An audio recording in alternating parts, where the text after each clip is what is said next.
I saw it before the email, and I was like, well, who got the big long one? Okay, please come to order, everyone.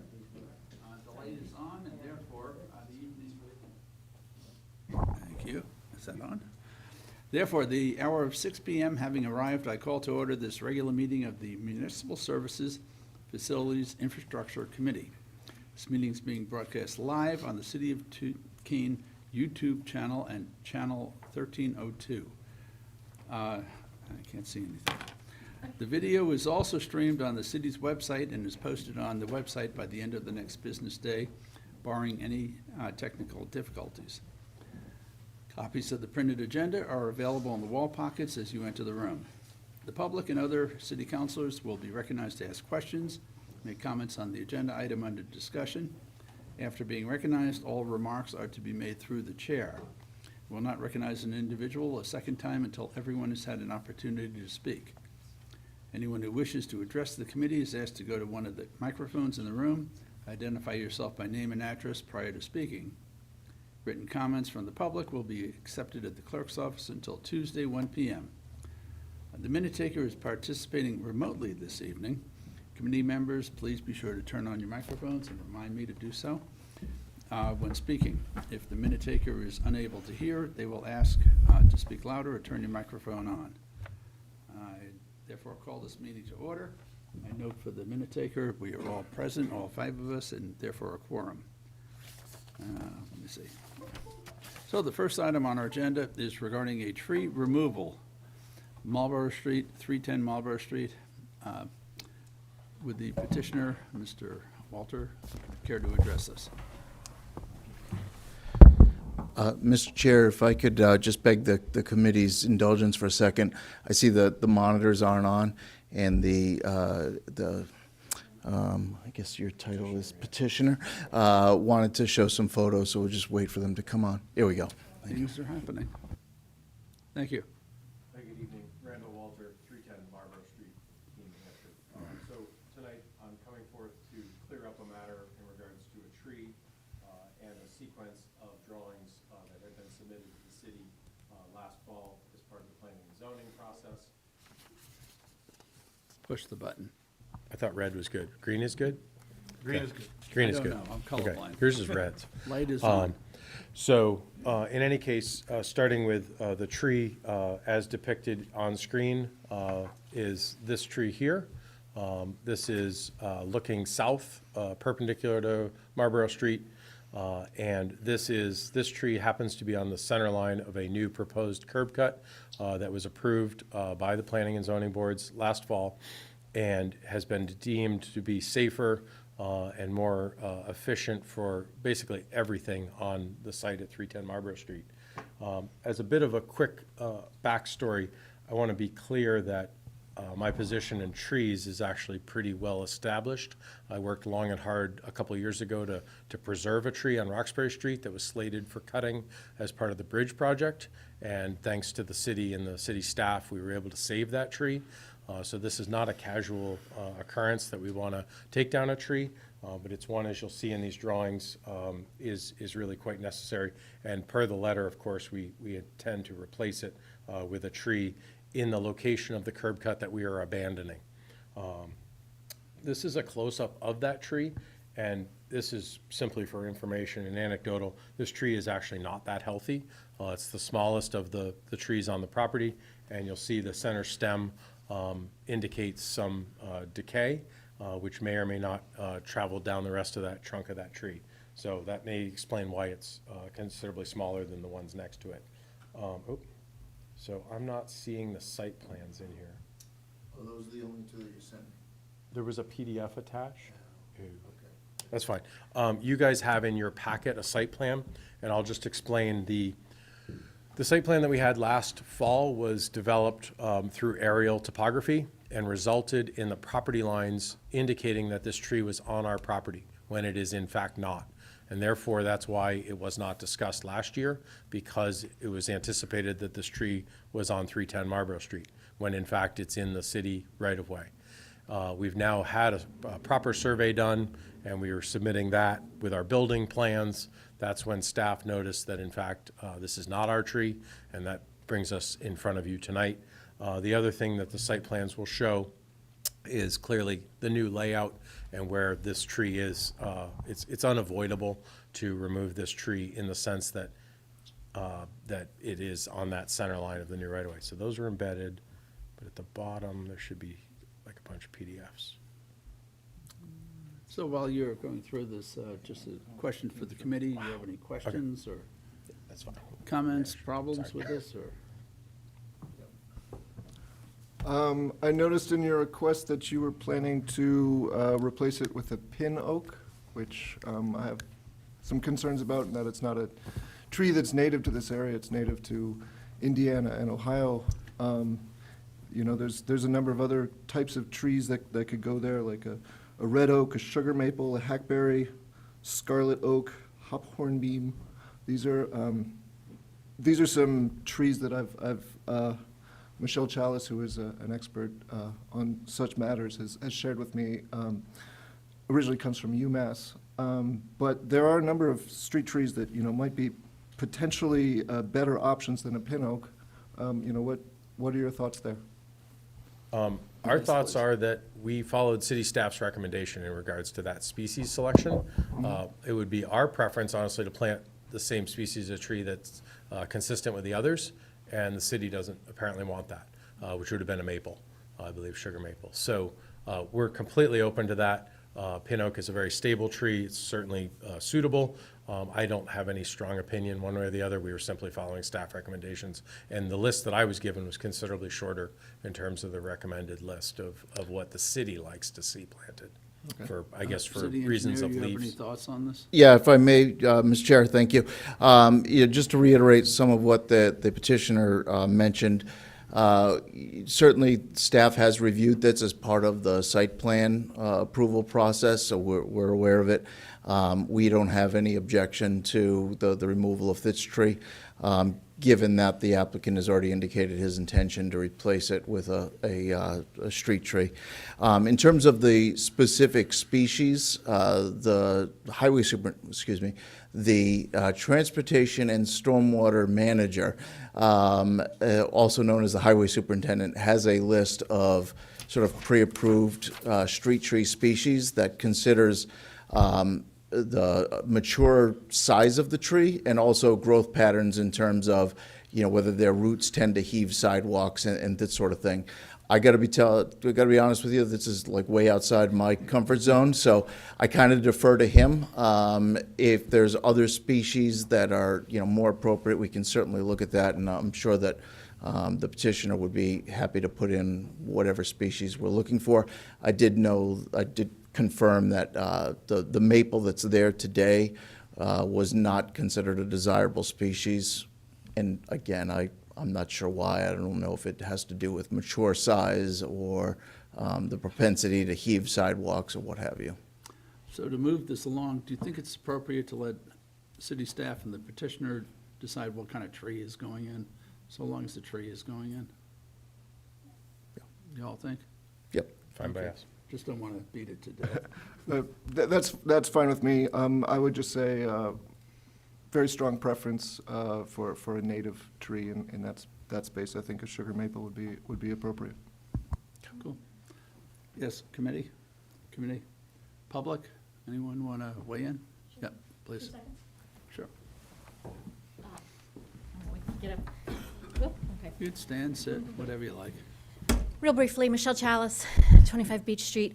As mentioned, I am a former licensed landscape architect and currently environmental landscape manager. And I would encourage the city to indeed, as has been mentioned, give consideration to native species. The reason of not wanting to put in an additional maple is, as you may have noticed, we are experiencing increased number of diseases, and we don't want to have all of our street trees be of a limited type of street tree, because when a disease happens, as has been happening with the autumn purple ash, we lose hundreds of trees.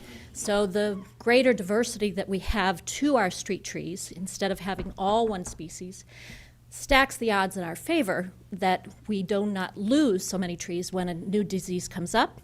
And our native species are most adapted to our weather circumstances, so it is our best investment in terms of return for the money spent because they are adapted to our unique weather circumstances. So I would appreciate that consideration. Good. Thank you. Anything? Yeah. Thank you, Mr. Chair. I just want to thank the petitioner again for your foresight, adding a tree, even though you're taking down one. Every time I see your site plans for this space, I'm really excited. I can't wait to see the final product. So thank you. Thank you. I think you're doing a great Appreciate the job support. revitalizing Marlborough Street. Thank you. Thank you. Council Roberts. I support going a different species because, like when we did it all the way downtown straight, we put the trees the exact same age, the whole works, it looks nice and pretty, but there's a great chance they'll all die together at the same time, and Chris. like the lady was saying, it's important to have trees of different species and different ages so we can continue to have the trees. So just as the applicant, I guess, and interested in improving the process, this doesn't seem like it's my topic. This seems like we picked from a list that we were recommended. If the broader group doesn't like the list, can we solve that somewhere else? And then applicants in the future just pick from the list and we're good? I mean, we would have had, the letter, I could show you a draft of the letter said, maple. It doesn't have to be a maple. I agree with diversity, that makes sense, but this is a bit painful, honestly, that we picked from a list. And my landscape architect, I'm a licensed architect, like, we get this stuff. I've worked with wood my entire career.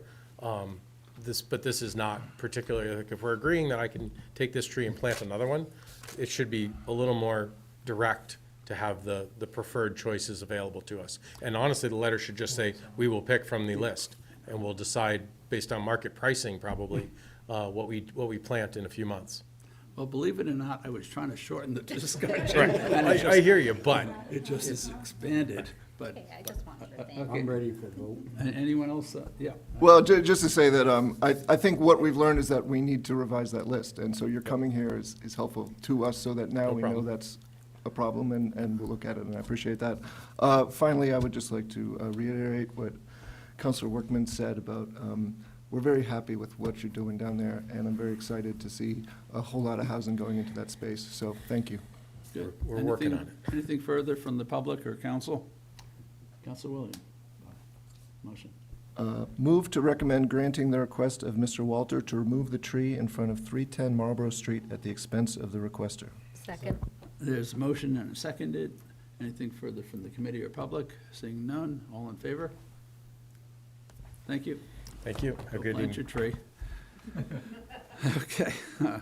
Okay, next item on the agenda, this is from the Historical Society of Cheshire County regarding a public art piece. Is there anyone representing? Otherwise, I have comments and I'll defer to the city attorney or city manager or somebody. Anyone from the public on that? City manager? This is a great project, but we didn't have time to go through and answer some of the questions related to our public art process. And so we told the petitioner they did not need to come tonight because we would request that it be put on more time. So there probably isn't anyone here. Fine. Okay, I have a personal objection to more time, but I will do it, particularly since this has been kicking around for the past 3 weeks. So I thought I'd just mention. How about you? Motion? I move to place this item on more time. Second. Anything further, committee or public? All in favor? Thank you. Next item on the agenda, presentation regarding the CIP project, process. So our city engineer is going to get into this. To give you a little background when you're sitting down, originally when I suggested this idea was at the beginning of the discussion regarding the Main Street project and how that got into the CIP. Did I skip one? Oh, No? No, we're good. Okay. Yeah. Thank you. Okay. So I thought it was appropriate as we were getting into the discussion of The Main Street project, how do we begin this? Well, things have gone a little, I won't say sideways, because that implies something else. But the process on the downtown project is different, but nonetheless, I think it's worthwhile to spend a few moments just to discuss what is the capital improvements program is about. It normally is a finance committee issue, and I go back to my prior life on finance and your prior life on finance, but for the value for the public, I think it's worth a few moments, please. Thank you, Mr. Chair. Excited to talk to you tonight about the sort of the sausage making of developing the CIP. So this is going to be, I didn't mean to do that, but okay. So you probably recognize this graphic. I've used it on a bunch of presentations related to asset management planning. It's kind of the typical flow path of how we do asset management planning. And step one, of course, is the condition and the inventory of what we have. So our inventory is maintained through our GIS system, but the condition comes from a few different spots, and I'll talk about those. So a lot of the information that we use in developing the CIP has to do with, what's the condition of our assets, and that comes from, a lot of it is from city staff doing their normal maintenance activities. So for example, the water sewer crew does a biannual flushing of the water mains. When they're doing that, they're operating all of the valves, they're touching the hydrants. If they find problems with those assets, they kind of make note of that. That goes into our data management system, and that becomes something that gets on the radar for future improvement. They also do sewer video inspections when there's either in response to a problem or just as a periodic routine inspection kind of a thing. The highway crew does bridge inspections twice a year. In the fall, they do a quick check to make sure that there's no debris and branches and trees and whatnot hung up on the bridge that'll cause ice dams.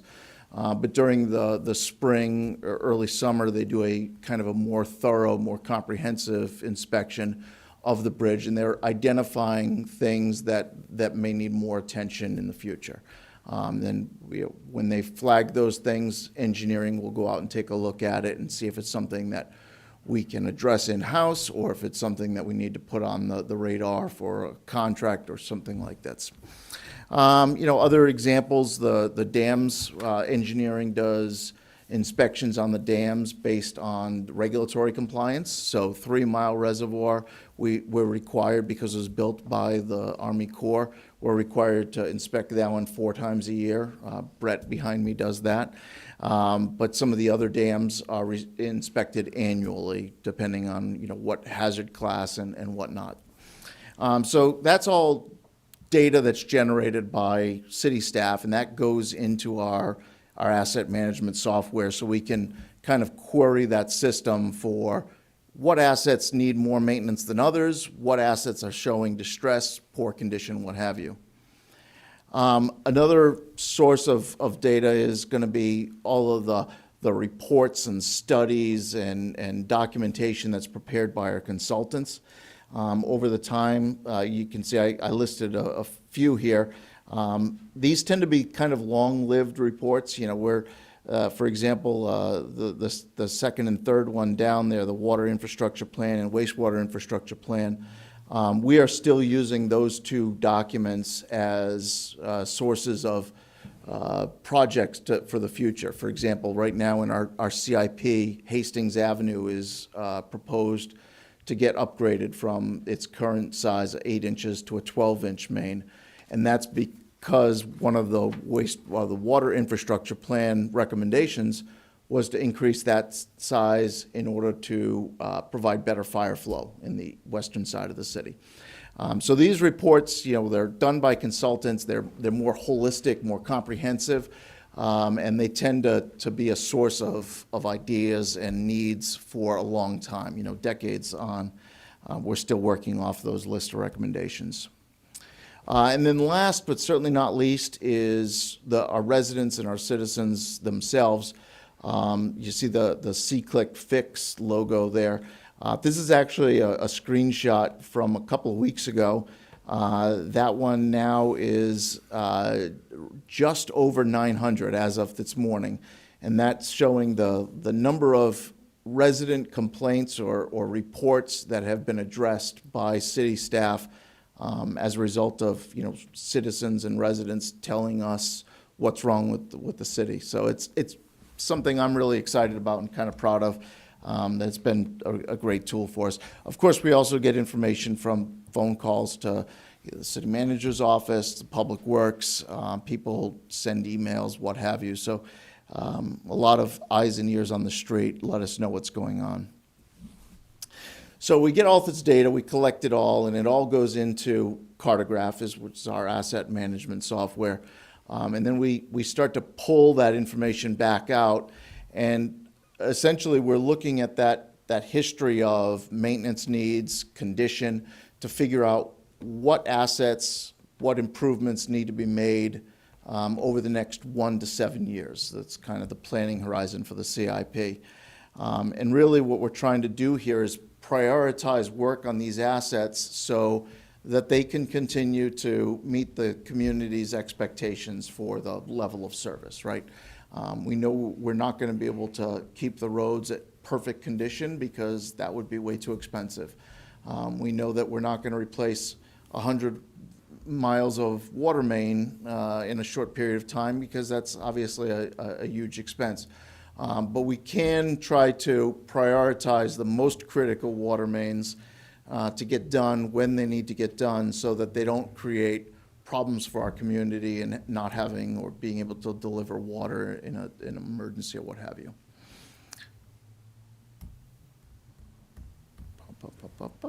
Okay. So that's kind of like, how we come up with the ideas and how we prioritize the work that needs to be done. Now I'm going to get a little more granular and look kind of at a case study of how a project actually gets developed and evolves over time. With most of our bigger infrastructure projects, things like Washington Street, Court Street, there's usually a need that's identified that's kind of like the impetus for the project. We're going to be talking about the downtown project as kind of our case study. In the case of the downtown project, what really drove that project in the first instance was stormwater. The first identified, demonstrated need there for work on the stormwater system in Central Square, at least the first reference that I found to it, this was before my time, came from the 2008 plans for Court Street. When they were developing the plans for that project, the designer said, hey, we know we need to upsize these drain pipes in order to accommodate the storms that we're looking at these days. But we also know that downstream of this project's limits, there are other constrictions in the site that you're going to need to address. And you can't see it, but down here in the corner of this map, this is Court Street, of course. Down in the corner, there's a little map, there's a little note that says the drainage lines across Central Square are going to need to be upsized in the future. So that was kind of the first mention that I could find of that need. Then later on,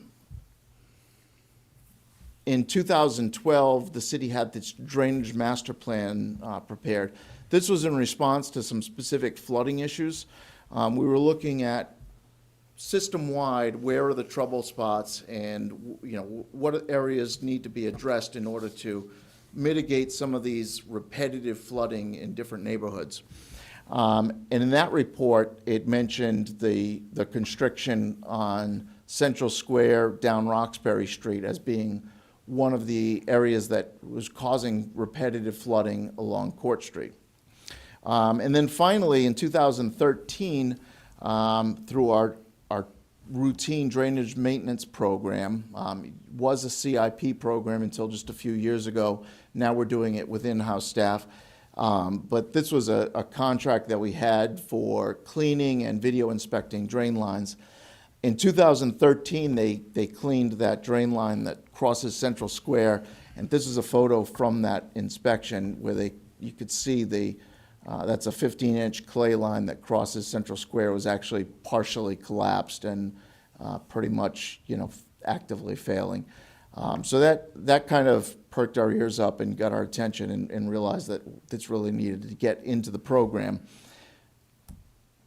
So fast forward a couple of years, while the department was developing the 2016 to 2021 CIP. Now, keep in mind, we developed the CIP about 9 months before it actually would start.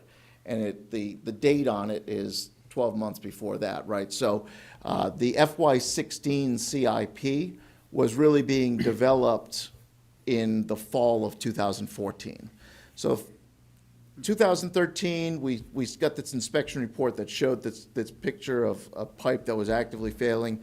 In the fall of 2014, we added it to the CIP. That February of 2015, the committees would have reviewed it, and then it became the active CIP in in July of 2015. So in FY16, we added it to the program. At the time, it was scheduled for 2019. That same CIP also included another program, another request to do a initial downtown revitalization study. It was a smaller program. Basically, it was $75,000 to do some community engagement, outreach, ask the community what you want to see changed, what needs to be improved in the downtown while we're doing this anticipated utility work.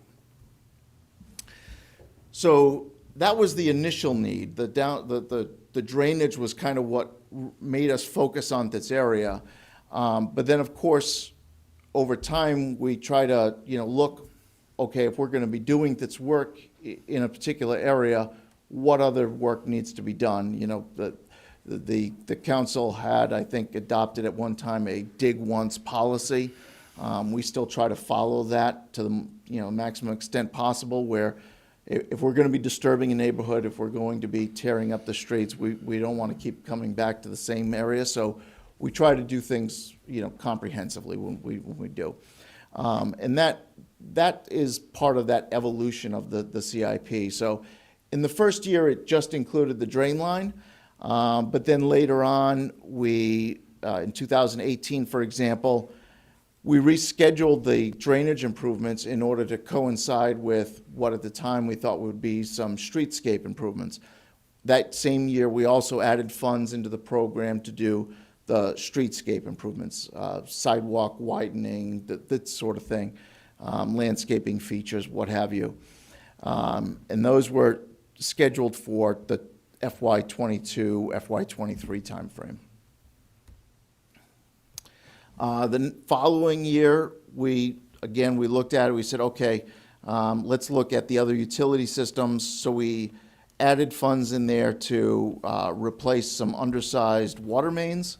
There was also a proposal as part of that to do some structural lining of water mains. You may recall 2017, we did an experiment with structural water main lining. It was like an epoxy spray applied to the inside of the pipe. We were hoping that was going to be a solution for some of these structural issues with water mains, where we, just applying a cement lining, which we've done for years, doesn't really address those structural concerns, but it would be a lot less expensive than replacing the water mains. That experiment, it was successful, but it quite honestly didn't save that much money compared to replacement, and it was very disruptive for our customers. It was like a 24-hour period of shutdown with no water, and when we turned the water back on, we had to do it with a boil water notice, because we turned it back on without having the normal bacterial disinfection results. So, they were without water for 24 hours, and then they were told that they couldn't drink the water once it was turned on. So that wasn't something that we really were very impressed with and decided not to move forward with. So although that was in FY19, that was included in the CIP as a proposal for structural lining, later that would be revised. That same year, we also added sewer replacement and upgrades as required in the CIP. We said basically, we don't know yet what sewer replacements are going to be required, but we expect that we're going to do some as part of this utility project. That was also the first year that we introduced the traffic signal program. And we timed the signal replacement in Central Square to coincide with the utility work that was planned in Central Square. So fast forward a couple more years, in 2021, or for the FY21 CIP, we updated the flood control cost estimate. So we took a little closer look at the scope. We added some work on Main Street, updated the cost estimates based on what we were seeing for bid pricing at that time. By this point, the scope of the sewer main had been defined, so we had a better definition and scope for that work and a better cost estimate. This was also when we kind of realized that the structural water main lining wasn't going to be the silver bullet that we hoped.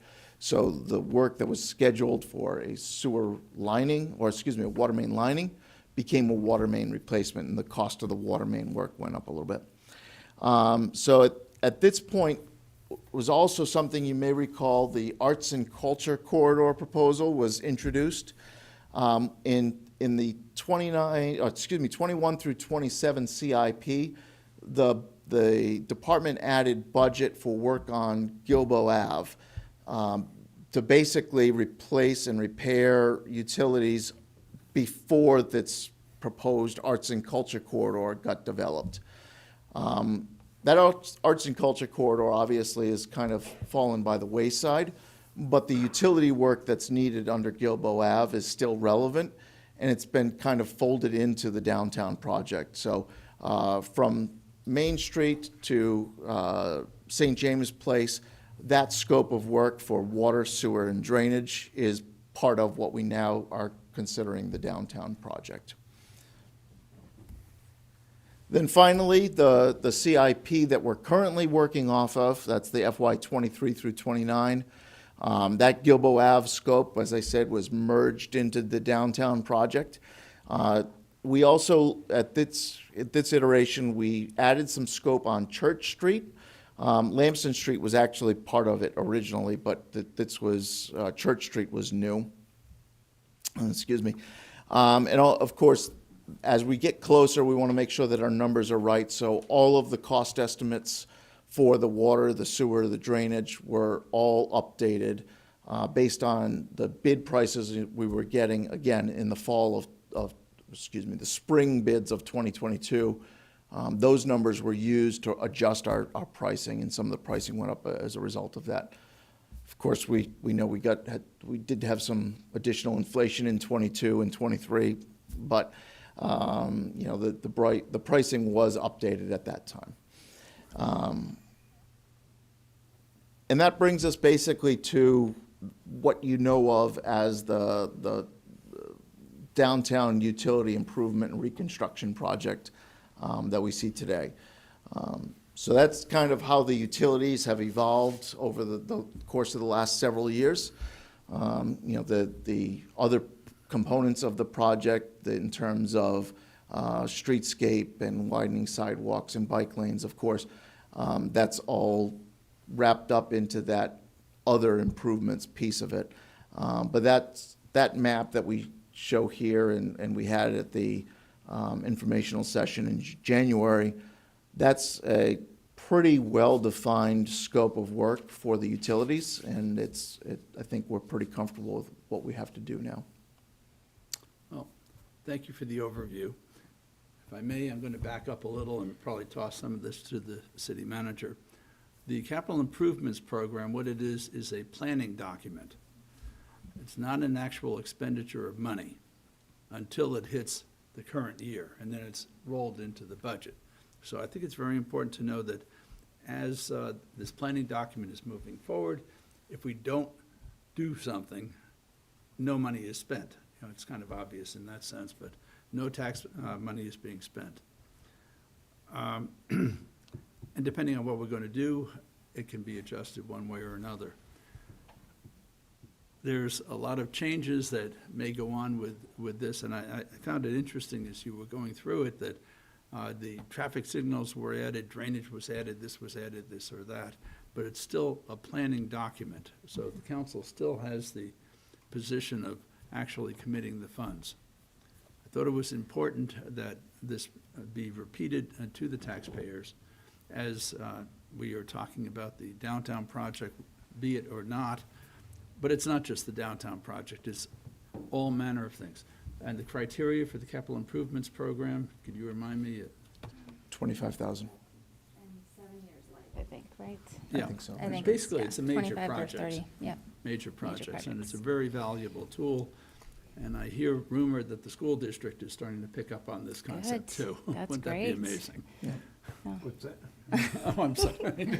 Well, bring it, guys. You know, we managed to do it very well with the city.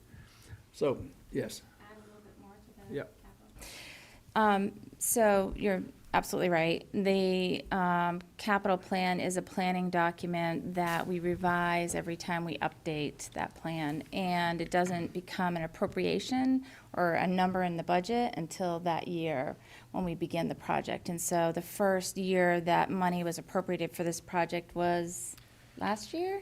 Or, yeah, had to have So been. the first set of money was for that early Oh, that's study. right. That was 2018. 2018. 2018, Yep. and then we paused it, and then I think it was last year, we appropriated about $500,000 to begin this project. And the reason why the capital plan, I'm glad you mentioned the school, and is important because the capital plan is a way for us to try to level the amount of money that's funded in infrastructure each year. You know, because some of these projects, if we were to wait until the year it was time to start construction, could really impact the tax rate. However, if we are investing in infrastructure in a somewhat level way, year after year, it doesn't have that same effect in terms of, you know, a spike in the tax rate. Because I did get that question a lot, and that's really why the planning document, the capital plan, is such an important tool, because it helps us to forecast and to level any sort of impact from a project on the tax rate. So we are now on a 2-year cycle Yes. of reviewing the capital plan. So to my fellow counselors, this is the year, right? So if you have desires, now's the time to speak with the city manager. Yeah, we'll begin developing the FY 25 through 31, my God, CIP that's late summer, fall. August, we usually start working on it. This is probably the time to speak up to the public if there's some major project, to your counselors, and counselors speak to the manager. Council Williams, did you have thoughts? Yeah, just speaking to that, I have all sorts of ideas. What is the process for getting those ideas into the pipeline, and what kind of support would you like to see for those ideas that would help them become a part of this plan? So, you can let me know what you're thinking in terms of any sort of ideas that people have. And I think it's really important that the public also knows that the document is available online so that they can look, because we often get questions like someone will say, oh, my road is scheduled to be fixed in this year, and if another project bumps it out, you know, then they, you know, get a little discouraged when it gets bumped out in the future. So in order to sort of make sure we're balancing all that, makes the starting point is looking at the document in terms of needs that we currently have and how much we are currently investing in all of the different categories, and then the council as a whole deciding how do you want to shift that, or where might you want to add more money, and how to sort of reprioritize it. And so if there are things you want us to take a look at, feel free to reach out, we can do that. And then when we have the overall capital planning conversations and workshops, we can talk about that, because it is important to realize that if we want to add a new one in, we probably have to move an existing one out. And when you move an existing one out, you're probably impacting another one in that year. So it's a bit of a puzzle. And I'll tell you, we're going through that that sausage making, like Don said, right now, because of the cost estimates, have really increased over the last couple of years we've seen with COVID, which means we can't do as much as we've done in the past with the same amount of money, and we'll need to juggle it out. So I don't know if that was a really long answer to your question, but let me know. You'll be hearing about sidewalks.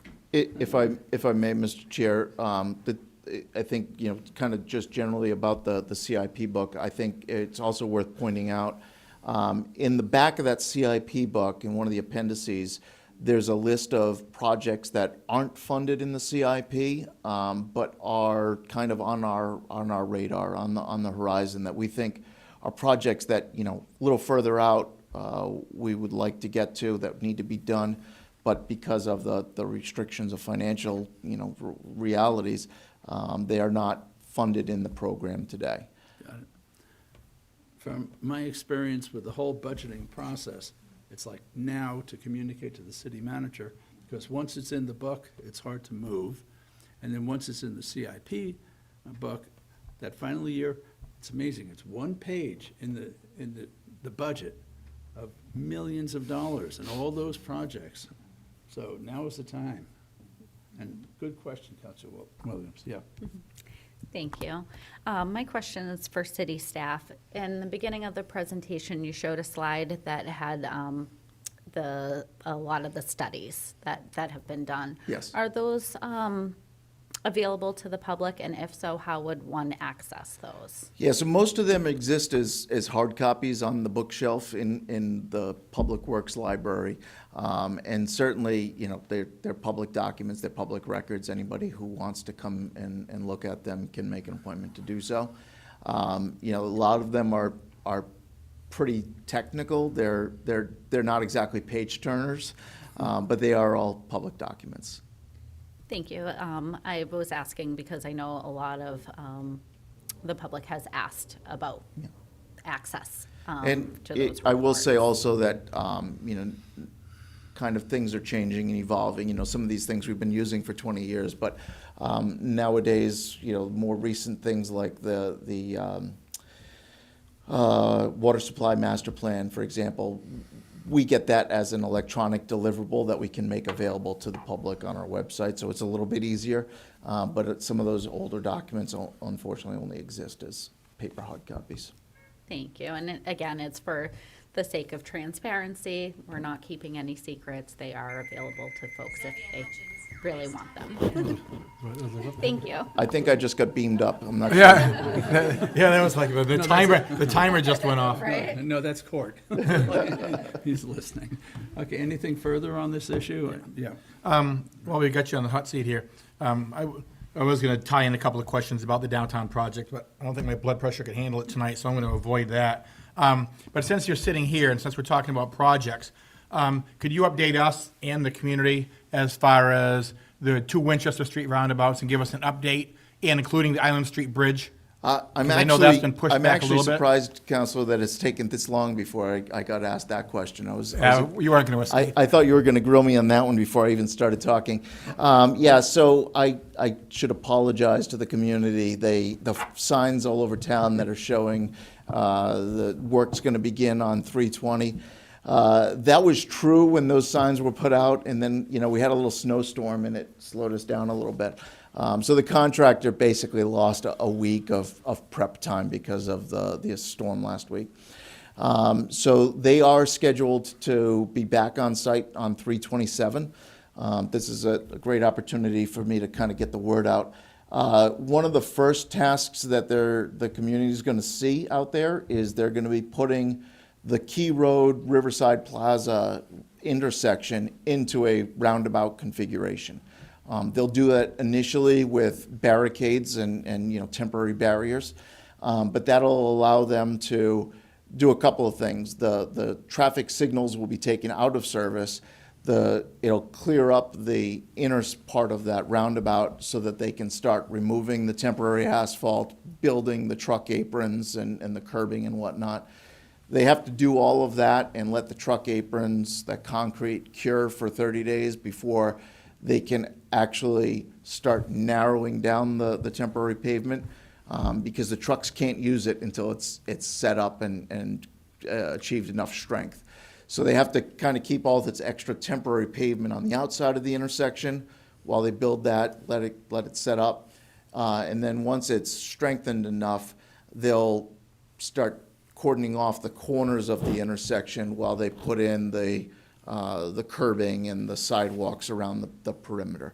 But it is scheduled to get back to work next Monday morning. Just Did to that follow answer up on your that, Sunday could be sloppy weather-wise. Would that have any impact? What do you say, Brett? What is he, the weatherman? No, Brett is the project manager, and I don't want to, pinky swear that we're going to be out there on Monday if that's not going to be true. Thank you, Don. Appreciate it. Brett Rusnock. I'm a civil engineer with the Public Works Department. We do expect the contractor will mobilize on Monday. Right now, they're planning to implement the rectangular flashing beacons crossing Winchester Street for the Riverside Plaza crosswalk. That actually has to happen before the roundabout can be implemented so that pedestrians can cross safely. And I think that work is not extremely weather dependent. It's relatively small areas that they're going to be working on. Okay. So come heck or high water Monday morning, we're back to work. I'm just going to follow up on this. He said it, not me. I'm going to continue following on this project. You're not leaving that easily. On this project, so for those businesses and everybody that goes through there who are used to the traffic pattern now, which is obviously pretty simple, what should they expect for initial detours? What, when we get down there and do a temporary fake roundabout, initially going, is a key road going to be closed off to get in, to get out? What do you see for detours? Thank you. Yes, initially, there's going to be no detours, only lane restrictions Okay. through the corridor. And starting Monday, they're going to begin work, and initially, the traffic is going to be shifted to the western side of Winchester Street. The Island Street Bridge will remain open, and traffic will be available to flow in all directions. It will be merely lane reductions versus direction closures. Okay, and to keep following up, the Island Street Bridge, when is that scheduled to be taken out? Yep, beginning in the end of April, approximately 1 month after work begins, the contractor is planning to close the Island Street Bridge to vehicles only. And the main purpose of that is to reduce traffic flow coming into the Island Street, Pearl Street intersection. It will remain open for pedestrians until about 1 month following that. So right now, the initial planned closure time for the entire bridge, vehicles and pedestrians, is the middle of May. And what is scheduled for replacement?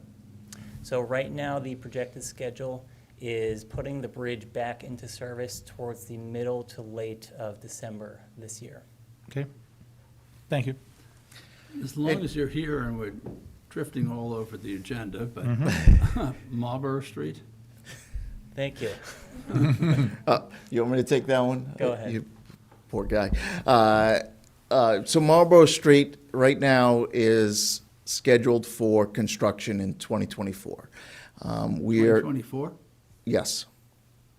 Wow, has Yeah. that been pushed? So I will say, and I know, this has not gone as well as it did in my mind. When we did the utility work, just kind of a backstory, but when we did the utility work, we had some money in the budget to do some very minimal streetscape improvements, sidewalk repairs, and that sort of thing. While we were actively, I think it was actually while we were bidding the project, we were awarded a TAP grant. So we used the money that we were going to spend on these additional sidewalks to be the match for the TAP grant, and we pulled that work out. We said, hey, we're going to be doing this TAP project. It doesn't make sense to repave all of Marlborough Street because we know we're going to be doing some lane reductions, traffic calming, some chicanes that basically slow traffic down. So we'll save that money and we'll wait until we do the Transportation Alternatives Program grant-funded project. And we were thinking, well, geez, it'll be a year or maybe two, and it's been more like 3 or 4. The DOT always had that TAP grant in their schedule for 2024. But they said, if you can get through all of the permitting and environmental hurdles and everything else, then we'll try to move the funding up. Unfortunately, we haven't been able to get through all of those steps in the review and permitting process until basically now. But yeah, it did not go as swimmingly as I would have hoped. Now, bringing it back to the agenda, yes, these are all capital improvements program projects. And I'll step off. And thinking of the Main Street project, just listen to the chaos and all the steps of going through to get all the permitting and all the money and all the design, and how 2 years turns into 4 years. And I don't know, something to be aware of. So it's not a firm number when the program is saying the work will occur in 2024, it can be out. It's the money. It's a plan. Okay, good. Well, yes. If I may, one more thing, Mr. Chair. In terms of the specific schedule for the bridge closure and closing it for pedestrians versus I would definitely recommend folks subscribe to our Public Works press releases. We will be doing a lot of, pushing information out to the community before we close the bridge, at least a couple of weeks in advance, once we, have that date firmly nailed down. But the best way to keep in touch with that, if you're interested, is if you go to the city's website and subscribe to the press release function, and make sure you click on the Public Works press releases. That way you'll get an email notifying you, well in advance. It's going to be a great segue into the George Street Bridge Replacement Project, which is... And I'm out of here. Another, and look at him run. Okay, we need a motion regarding the discussion. Move to accept the presentation of the infrastructure planning and CIP process as informational. Second. Motion's made and seconded. Anything further on the capital improvements program process? Seeing none, all in favor? Unanimous, thank you. So, as I implied, next discussion is regarding the George Street Bridge Replacement Project. Thank you, Chair Greenwald. Thank Gentlemen. you, councilors. My name is Brett Rusnock. I'm a civil engineer with the Keene Public Works Department. I am happy to introduce Mr. Sam White. He is the project manager for this project with McFarland Johnson, and they are the city's design consultant for the George Street Bridge Replacement Project. So the primary reason we are here tonight is because the New Hampshire Department of Transportation, as a part of the funding requirements that they impose on cities and towns, they require us to demonstrate that the governing body has endorsed the proposed design of the bridge to be implemented. And so that's the primary reason why we're here tonight, is to present the proposed project and make sure the committee and potentially the public, I think we actually have a few residents who live near the project, are comfortable before it moves through the next stages of design. So with that, I'd like to hand it off to Sam, and he's going to tell you about the bridge project. Thanks, Brett. Thank you. Thanks for having me here today. Good evening. Push that. How about now? Green is good. Okay.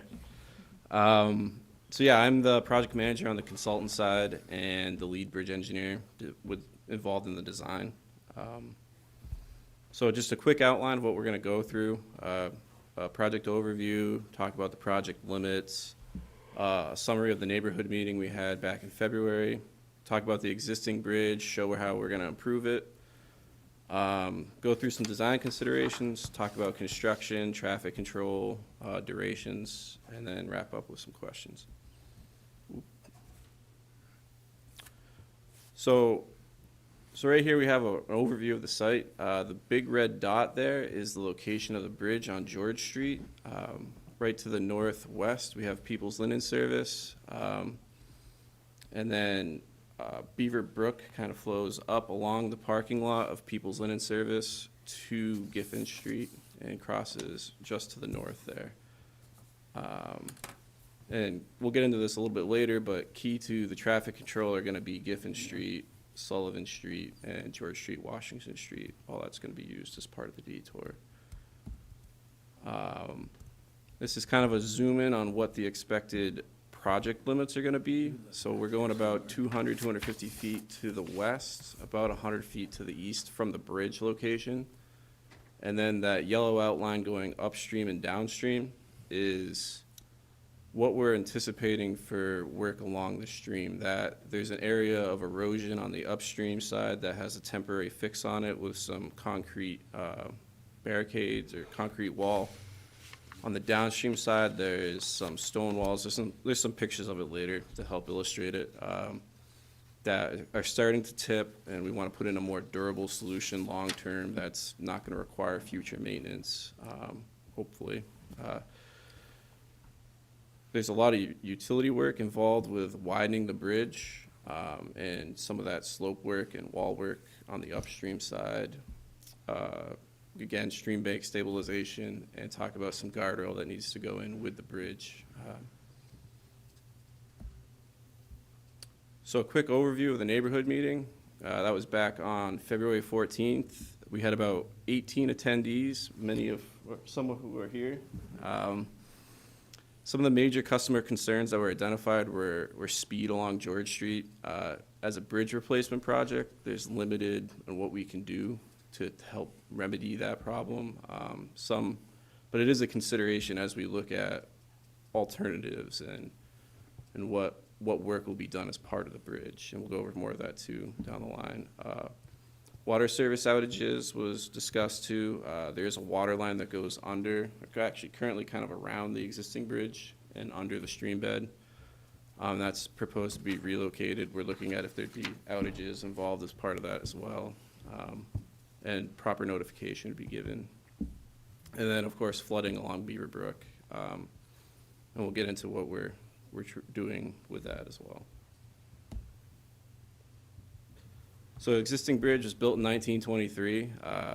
We're 100 years later. It did a great job, I'd say. Got your mileage out of it. You know, the goal for new bridges is about 100-year service life, 120 years. So with what you got with this one, it did its job. It's on the municipal red list, and that's based off of these two criteria here, the superstructure being rated as poor and the substructure rated as serious. So the superstructure in this case would be that top slab that you can see in the picture. It's the horizontal bridge element that's spanning along the road. And then the substructure would be those vertical walls that slab sits on. And those ratings of poor and serious are correlated to the National Bridge Inspection Standards. So each element is rated on a scale of 1 to 9, 9 being perfect, just built, brand new, 1 being failure imminent. So a poor rating is a 4 out of 9. So that's usually where the DOT starts to look at, all right, we got to do something here so that it doesn't drift further. That's usually when action starts getting taken for rehabilitation or replacement. And then serious is a 3 out of 9, so falling further down.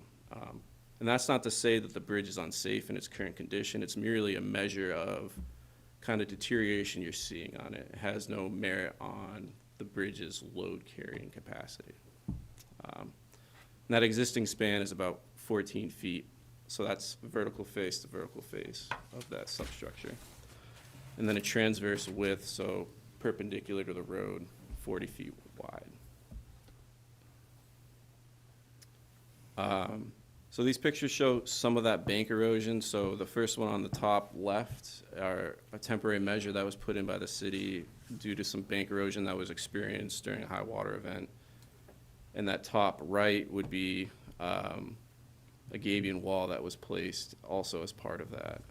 The gabion wall it's essentially a steel basket, a steel mesh filled with stone is what it is. It's just the wall type and what it's called. So as we're looking at the new bridge, we're looking at that erosion and putting in a permanent measure for it, the hydraulic capacity, so the opening of the bridge that water can pass through, and then stream crossing compatibility with the New Hampshire DES guidelines, stream crossing guidelines. So what the term it uses is geomorphic compatibility, and what that means is looking at the stream's parameters, so like its width, and putting in a bridge structure that's wide enough to accommodate the stream without restricting it, in a nutshell. And then as part of that, also is wildlife accommodation. So that lower corner there, when our wetland scientist was out there, he noted a lot of tracks along the brook. And something as part of the wetland permitting process and those guidelines is accommodation of terrestrial wildlife passage. So it's a requirement as part of the permit. So fast forwarding here to the proposed bridge, that highlighted dimension on the top, those dash lines going down, that's the footprint of the existing bridge at 14 feet. The new bridge, we're looking at opening it to a 22-foot span, and that is compliant, the span length is compliant with the DES requirements. It meets those compatibility rules for the stream width. And then the sloping you see inside of it, that is a function, the toe of that ties in with the existing stream upstream and downstream. And then we slope up to a plateau there, that's that wildlife bench. And that ties in upstream and downstream as well, to give a place above ordinary high water for terrestrial wildlife to traverse. And with that, as part of the DES requirements for the wetland permitting, it's not compliant on the hydraulic opening, which puts it into an alternative design. So the requirement on for the wetland rules is it has to pass a 100-year flood event, and based off this project being located within a FEMA mapped 100-year floodway, the channel is just not big enough to house that flood event already. It's already accessing the floodplain, so it's difficult and very costly to put in a bridge that would you essentially have to span it, more or less, and that's a much larger structure than is feasible. So then moving on to hydraulic considerations, I mean, a bit of this I just touched on. So that FEMA mapped floodway, if thinking back to that project limits, that yellow outline along the road, that's kind of in line with where the limits of that floodway are currently. So what we looked at doing was maximizing the hydraulic opening as much as practicable. So putting in the thinnest superstructure, that top slab, as possible. So get the vertical opening as big as we can, and then putting in a span width that can be accommodated without significant impacts to abutters, really trying to minimize that, but then provide a meaningful benefit. And what that ended up with is a reduction in the 50-year flood elevation by about 1.25 feet.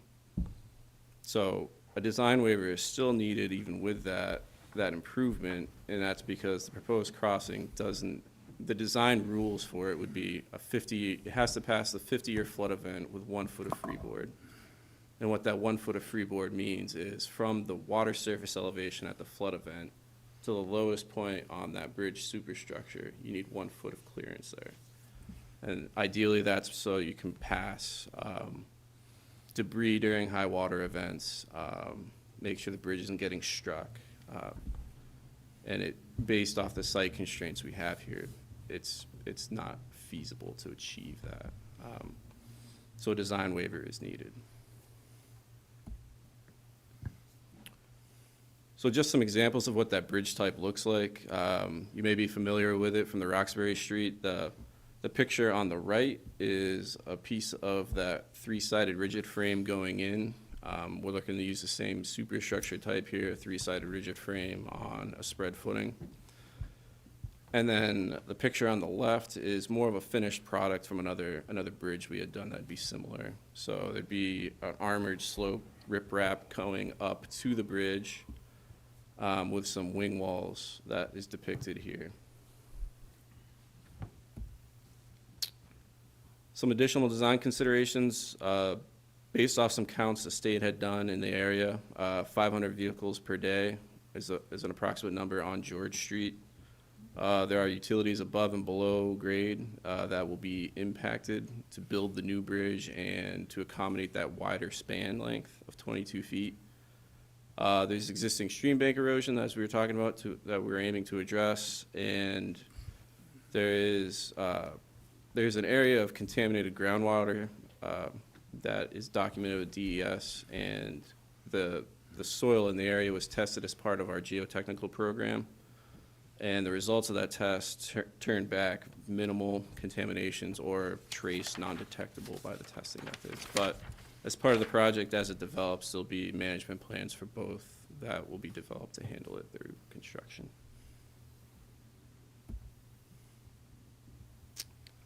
So some roadway considerations. That cross-section on the lower left is what we're looking to do with the bridge. So if you recall, the existing bridge is about 40 feet out to out, and what we're looking to put back is about 33. There's a lot of ineffective space right now on the bridge. There's an area to the south that may have put there for a future sidewalk. It wasn't utilized, so to build back that infrastructure and maintain it, it's not practical if it's not going to be used. So that's largely what contributes to that reduction in bridge width. So putting back a sidewalk on the north side of the bridge, as is the current condition, utilizing steel bridge rail, and maintaining the same paved width as what's out there today.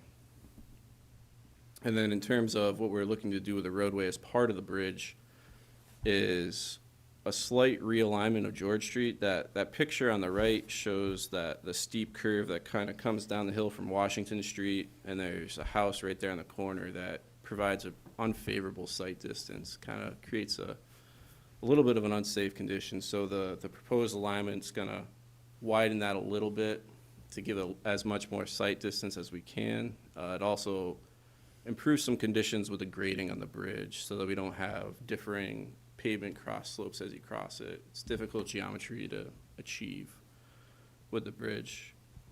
And then some drainage improvements with the road and the sidewalk as part of that roadway.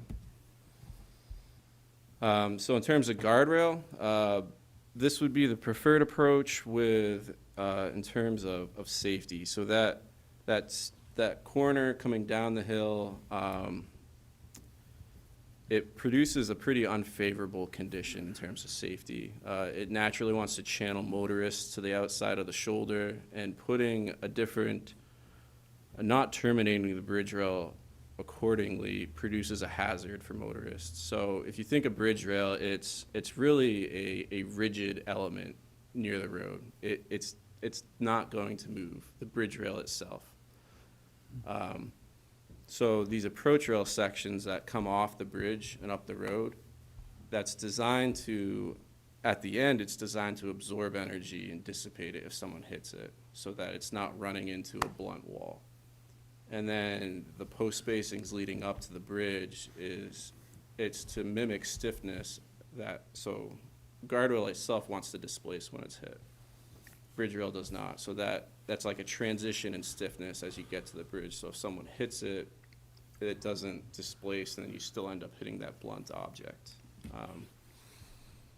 So at the end of these is an energy absorbing structure that you probably see them on the roads, the ones that kind of like accordion up, and if someone hits it, they blow up off the side, and you see it all mangled on the side of the road. I mean, that's what happens when you strike it. It's meant to deform, displace, and slow people down gradually. Oops. Alternatively, this would be substandard by DOT practices and design standards. It would be curling an approach rail section around such that you don't have that blunt end of the bridge rail still, but it doesn't properly terminate for energy absorption. I'm going to interrupt. Oh, now? May I, or do you want to? No, go ahead. Wait until Absolutely, go ahead. So, Mr. Chair, if I may, I asked McFarland Johnson to include this slide and have this discussion. Um, Basically, just so the community that lives in the neighborhood and the council is fully aware of what we're proposing. You know, as licensed engineers, it's very difficult for us to recommend anything that isn't as safe as possible and, you know, according to the best design principles. And that's what we're recommending here. That was the first slide that Sam showed you. And that would be, you know, the ideal, safest option. We think that's what we should be doing. But, Sam, could you go ahead 2 slides to show Yep. the pictures? Yep. So, you know, the reality is that that treatment is pretty large, pretty substantial. It's might not be the most aesthetically pleasing kind of treatment. So we are showing you an alternative. That alternative would shorten up those sections of guardrails, but understanding that they are not the safest option, right? Now, I will tell you that, you know, it's a low volume, relatively low speed roadway. How much of a risk does this represent? It's probably not a huge risk, but it is a risk, and we think that, you know, you should be aware of that. Again, our recommendation as design professionals is to put in the most safe option, but we did want to show you a different way. Thank you. One more thing, I should note that if the committee does want to do something other than the recommended option, you can certainly modify the motion that's on the agenda if you decide to do that. I will say that it's not a guarantee that the DOT would allow that or accept it. And because they are paying the bill, you know, ultimately they get a say in what we build. So if the committee's recommendation is to build something less extensive, we'd like you to kind of give us that as a recommendation or a preference, if you will. But with the understanding that DOT may require that we put in the full, you know, standard guardrail treatments. Okay, thank you. I'm particularly interested in hearing what the neighbors have to say when you're done. Yeah, are you sure you ready for that? Hey, fine. So, engineers, are you guys done? Well, there's more slides, but I mean, is the preference, do you want me to finish it out, or you want to, since we're on this area? Committee, what do you think? Probably finished there. All right, finish it up. and- Okay. I mean, Don covered this pretty good here. The one on the right would be from Main Street that has that wrap around. That would be the alternative, the alternative we were talking about. Moving on to utilities, there's a number of utilities in the area. This graphic just highlights their current location. The red line being overhead utilities, the cyan or light blue line is location of drainage, stormwater drainage. Dark blue line is the existing location of water, the water service, and then the green line being the sewer services. All of these will be impacted in some manner by the bridge. So the overhead utilities will require a temporary relocation based off of the need to get heavy equipment in here to build the bridge. So lifting those precast pieces into place, the current utility is over the bridge. So we couldn't get those pieces in place otherwise. The water line, instead of that jog that it currently has, would be connecting it up in more of a straight line manner under the bridge. That'd be the impact there. The stormwater, we're looking to move to the south so it outlets below the bridge to limit any sort of durability concern about putting salt water from road salts on the bridge over time.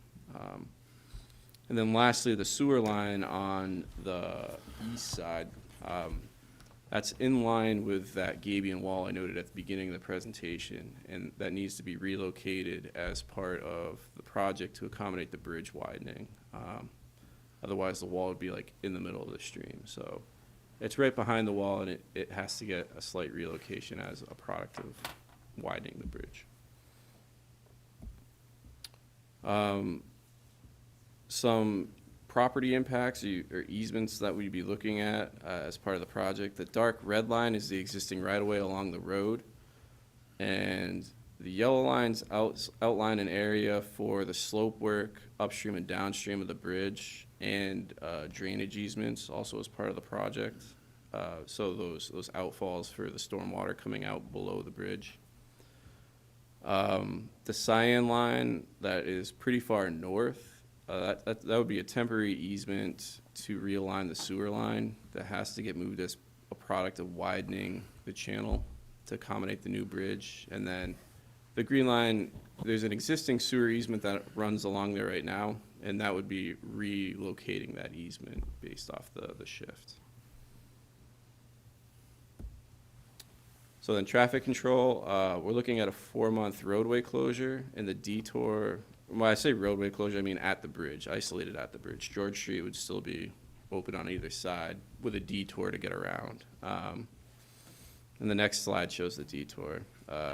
There may be some light traffic impacts leading up to that closure so that they can get in and do so say the relocation of the aerial lines, get that done before the closure. And there might be one-way alternating two-way traffic through that period, so they might have to take a lane out.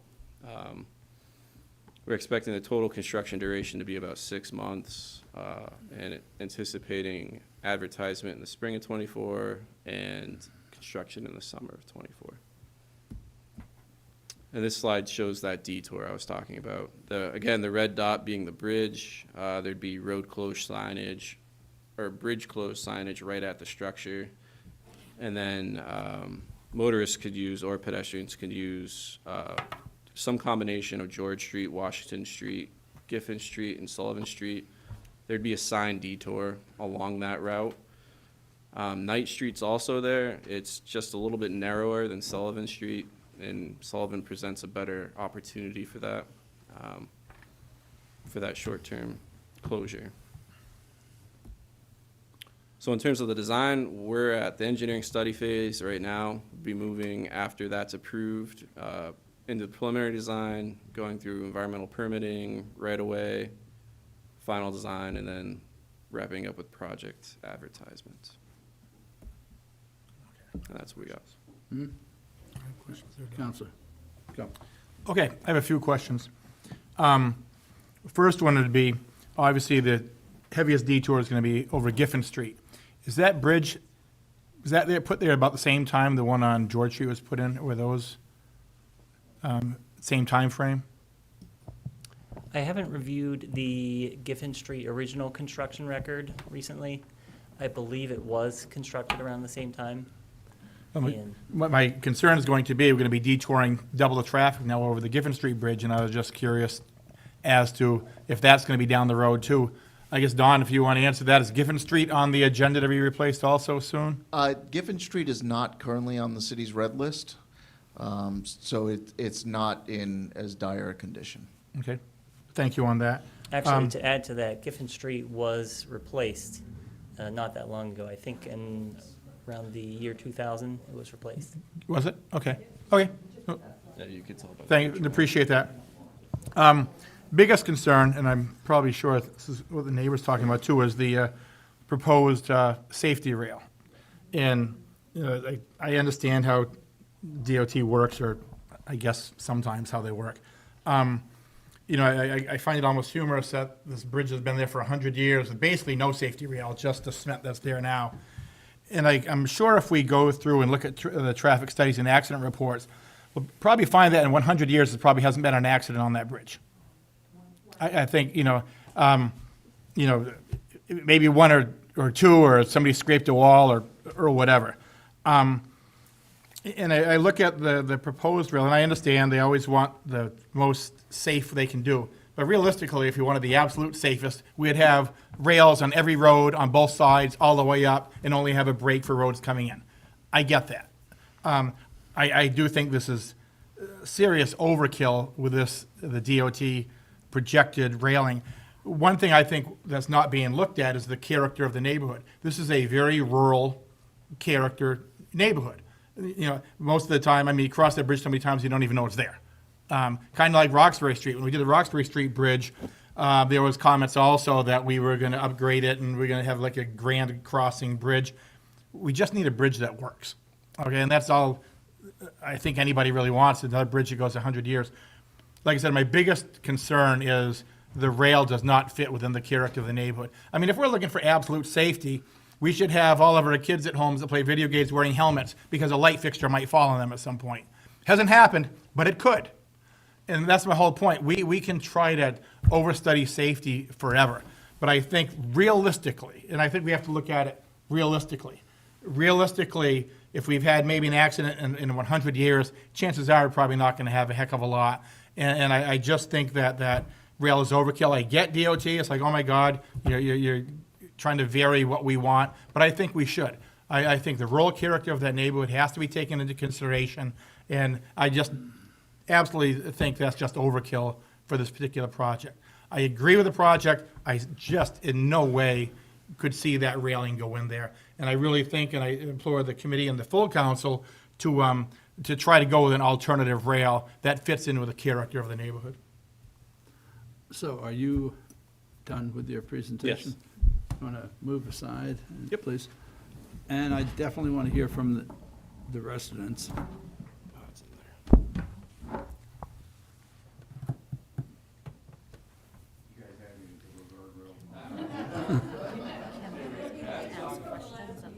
Yeah, we'll bring them back up again. They're just all sitting there ready to. Your name and. My name is John Flynn, and I live at 63 George Street. I have two concerns.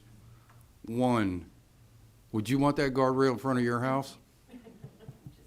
Because that's taking up 3/4 of my front yard to the east from the brook. The other concern I have is how much easement is going to be taken on the southeast side to get the work done. Because they're talking about redoing the sewer line. They're having to change it because it's ceramic, I think, is what I was told at the last meeting. Well, I'd like to get all the questions and then we'll That's bring the fine.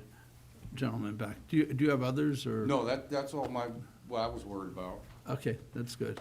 And take notes, there may be more. Other neighbor questions, or you will get a second swing at it also, but come on up.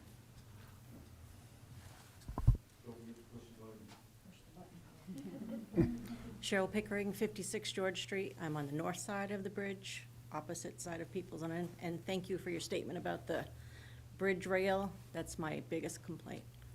We were all in until that.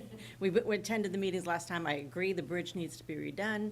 I like that the basket was done on my side because of the last time it flooded, when the actual flow of the river was changed, when the excavators got in there, it cracked my side, and that's when that needed to be fixed. So I completely agree, the bridge needs to be done. I'm concerned too about how far it's coming in now with the rezoning of the right-of-way for the new sewer. But I didn't see that the last time, so now I'm seeing that it's a little bit further in than what I thought it was. But I do believe that it needs to be done, but the guardrail, no. Thank you.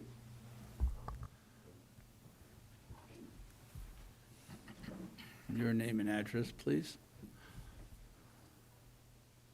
I'm Janet Flynn at 63 George Street, and I have a couple of questions. One of the slides was a cross-section of below the bridge and below it, where it had a shelf for the wildlife and then it came down. But there was no notation on that, whether or not that was looking north or looking south. So since we abut the brook, does that mean the animal shelf's gonna be closer to the property, which is ours, we're on the east side? Or is it gonna be on the other side? This section was looking north. Oh, okay, so it was looking north. So that shelf would be on the people's land side. Oh, okay. The west, yeah. I'm just asking because we have two dogs and we're gonna extend our fence. Although now that we've seen the new easements, we need to know for sure how far out our fence can go. The other thing, is being able to identify the source of the contamination of Beaverbrook? Is it downstream from George Street, or is it upstream from George Street? I'll bring you back up again. Or, come on, answer the question.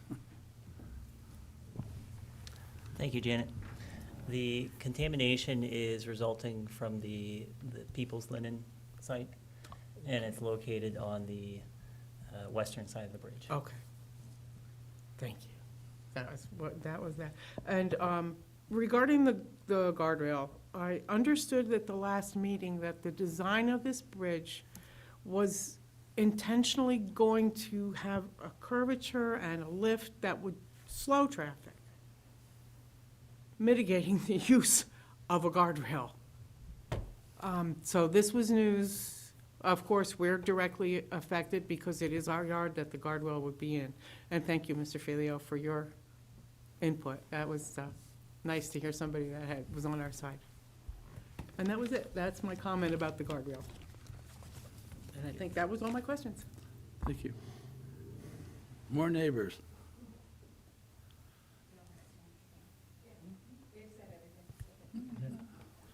Okay, I would like to just throw a little something in there, if I may, about a speed hump, speed bump, maybe, if that's an issue about speed. Might that be incorporated? Okay, so if you gentlemen could address some of the questions that were asked. Thank you, Mr. Chair. Yeah, I don't think anyone, from the design side is terribly surprised to hear the comments from the neighborhood or from the committee. It's, a big part of the reason why we wanted to have this conversation tonight. Like I said earlier, it's difficult as a, licensed professional to tell you to do something other than the best industry practice. But that is an option, right? My only suggestion would be, again, if you want to direct us to do something other than the project as it was presented, to do it in the context of a recommendation or a preference, if you will. So, authorize the city manager to implement the project with the preference that an alternative bridge rail design be developed to mitigate the aesthetic concerns of the neighborhood, something to that effect. Would be sufficient, not an actual design of what? Yeah, I think if you just express your preference in the motion, that'll be sufficient for us to go to DOT with, what the committee's preference is and the neighborhood's preference is, and make that case to the department. But at the same time, if they reject it, understand that we may have no choice. Okay. Other questions or issues, concerns that the neighbors raised. In terms of easements, we are planning to have individual meetings with the property owners once we know more specifically exactly what easements, both temporary and permanent, are going to be needed. And you may have seen a couple weeks ago, as part of a separate action, we asked that the city manager be authorized to negotiate and execute those easements. So that's a process that we're going to be doing kind of in parallel with the DOT's review of the technical design. And, we don't have exact, square footage nailed down at this point, but once we do, we will be scheduling individual meetings with the property owners to talk through that and to, address any concerns related to those. And that really goes for, I think, all four corners, right? The cross-section, I think we answered that one. That was on the People's Linen side. I heard one of the neighbors ask about where the fence can go. Again, I would suggest that they hold off until we're able to sit down with them and show them exactly where the limits of the temporary construction will be, so that, they don't put up a fence and then we have to remove it. But of course, if they have a fence there today, or if they want to put up a fence, this summer before we start construction, they can certainly do so, and we can remove it and replace it as part of the construction. So we can certainly work through that. And then I made a note here that the chair mentioned speed humps or other traffic calming measures incorporated. I don't know if we're prepared to address that tonight, but I think it's something we can talk about as part of the design. Good. Okay. Okay, committee questions. Council Williams. What's the speed limit on George Street? 30, right? 30. I wonder if it was dropped to 25, if we could get away with a smaller guardrail there. You got people doing 50. Well, that's a different issue. The short answer is, in DOT's eyes, no. That standard energy absorbing guardrail terminal would be required at 25 or 30. Thank you, Yes. Mr. Chair. I just want to give the residents of George Street a glimmer of hope. We faced a similar issue with the roundabout at Key Road, with the state providing 80% of the funding. And when the council had the final vote, one of the things I noticed was that there was going to be, the final design project was just going to have crosswalks. And I advocated for lit on-demand crosswalks for safety issues. And the city manager presented the same conundrum to me, was that we have to ask for state approval for that because they were funding the majority of the project. But we did get it passed through. So have faith in the city manager's negotiation skills. A lot of pressure. You're good. Councilors, you guys? I got one more. Yep. So one of my concerns about this is that the George Street Bridge is going to be closed. The traffic that goes over the George Street Bridge is now going to go, if you need to get back into that neighborhood, you're going to be using Rule Street, or you're going to be using North Lincoln Street, both of which have a lot of pedestrians and don't have great sidewalk facilities. North Lincoln Street in particular, someone was hit and very much injured by a car a number of years ago, and that situation hasn't changed. There's a problem with vegetation. Japanese knotweed grows up so much along the side of the road that, there's blind spots there. So I hope that while this project is going on, some thought can be given to extra pedestrian safety in those areas, and specifically, cutting back the knotweed and whatever else needs to go, so that there's room for people to walk, given that there will be some increase in traffic. Good.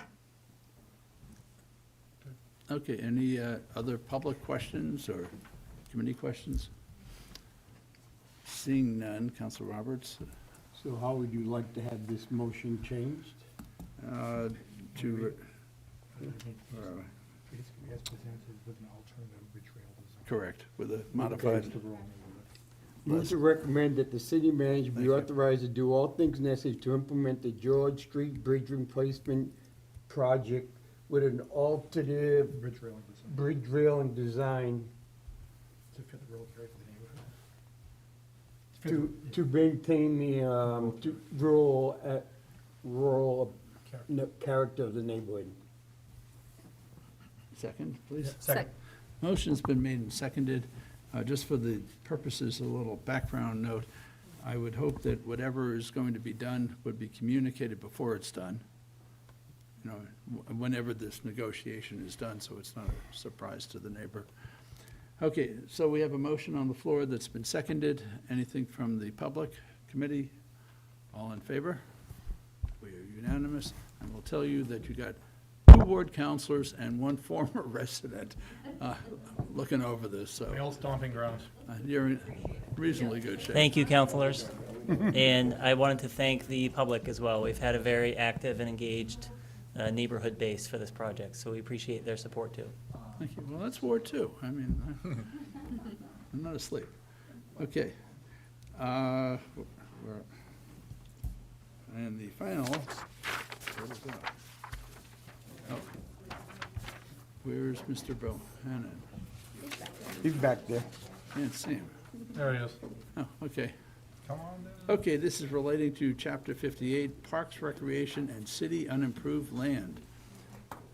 Discussing ordinance 2023-04, Mr. Bohannon. Thank you, Mr. Chairman, members of the committee, Andy Bohannon, Parks, Recreation, Facilities Director.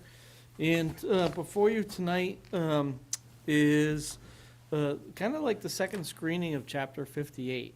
We brought it before you back and introduced January 25th at the MSFI meeting, and kind of gave you a broad overview of that at that time.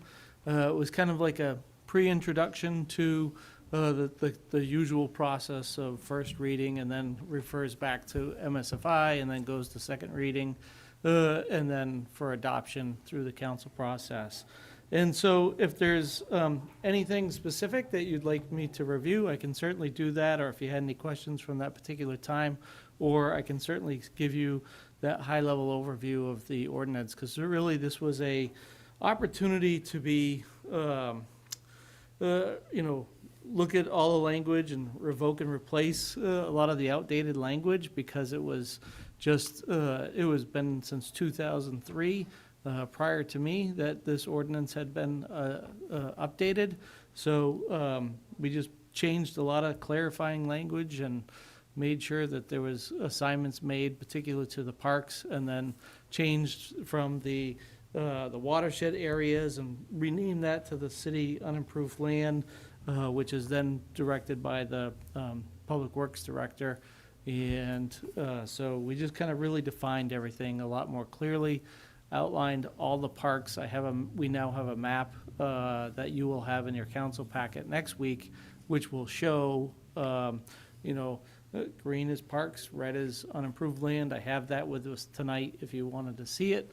But I think we've done a good job with changing and updating all the different uses. And really this kind of sparked from the conversation of no smoking in the parks on Railroad Square. And just to be, update that once we get through Chapter 58, we will come back with resolution, I think it's 2015-29 and 30. 30 is related to parks, and 29 is related specifically to Central Square and Railroad Square. So we wanted to get this initial phase done, and then come back before you with the other. Okay. Committee, you want to drag him through a whole long explanation, or are you good with what's been presented since we've heard it? Or do we want to ask the Assistant City Attorney anything? I mean, you've been here, so ask her a question, somebody. I will say she was instrumental in developing this with us, so very familiar with it. Okay, well, yep, go. Just looking through the prohibited uses, I see where no person shall fly an unmanned aerial vehicle in city parks except with the prior authorization of the director. So we're essentially banning drones, it sounds like? That is, drones would be the unmanned aerial vehicle, and yes, so oftentimes, certainly if they ask for permission to do so, but oftentimes we find folks utilizing drones over city events, or, they do have to be licensed, so we want to make sure that they have the proper credentialing before they can fly within the parks. Well, there's commercially licensed drones and non-commercial drones. I guess I'm more concerned about, the kid who gets a toy drone and just wants to go down and fly it in the park. It seems like there should be some options for that. And I would say that there is, based on, with the opportunity to have the conversation with the director. Yeah, but that's also kind of a barrier, like people don't know about that, and, you're a big scary guy. You're not a scary guy. No, but I'm looking at it, from a You're an safety authority point, figure, yeah. standard, because we have had individuals flying drones over, a group of volunteers within a park, and unbeknownst to them, they may not have had permission to have their photos taken or video taken of them, and it was quite concerning to that particular group that somebody could just come out and videotape them without their consent. So there is good reason behind it, and I think that's I'm certainly willing to work with any individual who wants to come forward and have that opportunity to, because we have had some individuals who have used it and, you know, prior to this ordinance, and you've seen some pretty amazing shots, which is something that, you know, might be beneficial for long-term CIP or asset management side of things. So, yeah, there's definitely some benefits, and I would definitely work with individuals to make that happen. Yeah, I mean, I imagine there would have to be some public explanation of what that process is, because if we're just gonna say, you know, no, you can't do it, like, we gotta show people the way. And I know I'm concerned about drones flying over people's head too, but I do believe there are FAA regulations against such things. Whether we enforce the FAA regulations, I guess that's a different question. My next question is about the smoking. I'm, you know, I don't smoke. I don't like smoking. I'm glad to have less smoking. I am concerned that if we ban smoking entirely in parks, everybody's going to go across the street and smoke on the sidewalk. And, you know, especially, you know, the new Pat Russell Park, it's a great park, but if everybody's, you know, out on the sidewalk smoking cigarettes when people come in, you know, that's a whole, it's not great, you know? Butts pile up in public areas, there's nothing you can do about it. So I guess I'm concerned that there's no flexibility in here to say that, okay, we've identified a problem, there's constant smoking in this area that's near residences, and we'd like to at least move it, so open a smoking, or allow smoking in a certain designated part of the park, you know, per your discretion. But there's nothing that would allow that in here. So is that discretion that you simply don't want, or what's your thinking there? Well, I think this conversation has been on the council floor in the past, and there's been strong contingent from the public to make sure that there is no smoking within our public parks. And I know, for example, in Ashwillet River Park, there was an abundant amount of cigarette butts under the benches, under the gazebo at the time, to the extent where the pavers, where you could literally grout the pavers with the amount of cigarette butts. So disgusting that people refused to use that area, complained about it, and you know, it reeked of cigarette smoke. It's not something that you want within a park. We have at Wheelock Park, we have said, you know, designated certain areas around ball fields where youth, certainly no smoking. We always said, you know, please no smoking. And Cal Ripken at the time would say, if you want to smoke, please go smoke at the outfield side of things. But having somebody in my family with severe asthma, and just even the whiff of smoke can really distract that experience within a natural environment. So I would not like to see designated smoking areas in some of our parks. I think our parks are natural areas, and I understand that people wish to smoke or to vape or to use whatever they choose, but I would hope that they have strong consideration for public health, and that is opportunity for somebody to have clear air and enjoy that experience without having to be, you know, sidelined with somebody's secondhand smoke. Thank you. Anyone else, committee, public? Bobby, you up to the ordinance? Well, I got one more question. Okay, if you'd like. Well, so on the camping, I'm gonna open that can of worms, although not the can of worms you think, it's a slightly different one. So the new camping restriction says, camping only in Wheelock Park, under, I've lost it, number,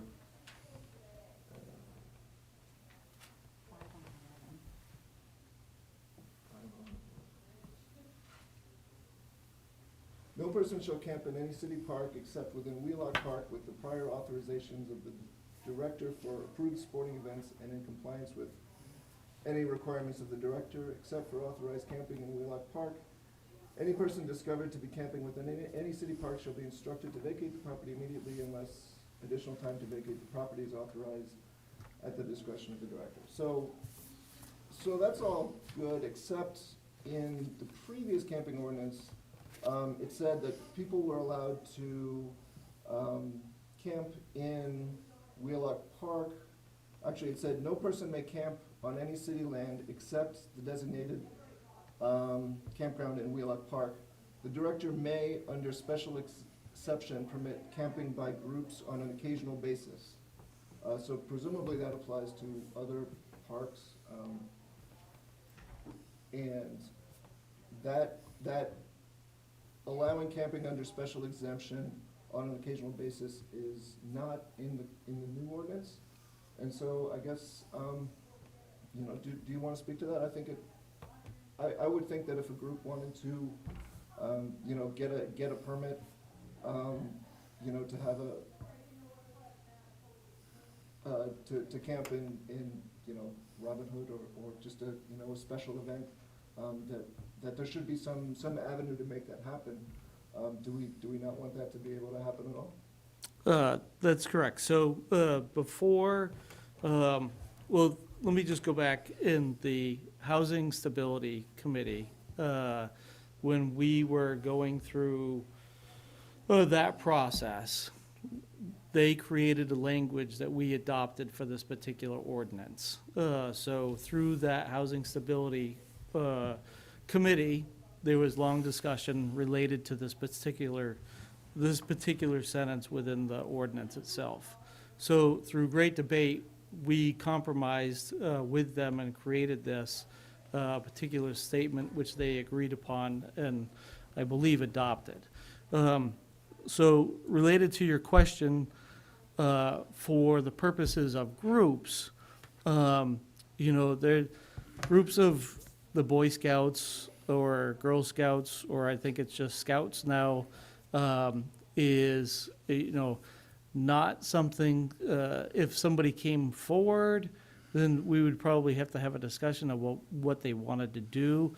I am not in favor of just a group of friends saying, can I have a camp out in Robin Hood Park, knowing that oftentimes that doesn't lead to a clean site afterwards. The stewardship of the environment not only usually occurs, but always there's some type of other ordinance breakage of rules in here related to alcohol and smoking and other things. Not always, but sometimes, majority times.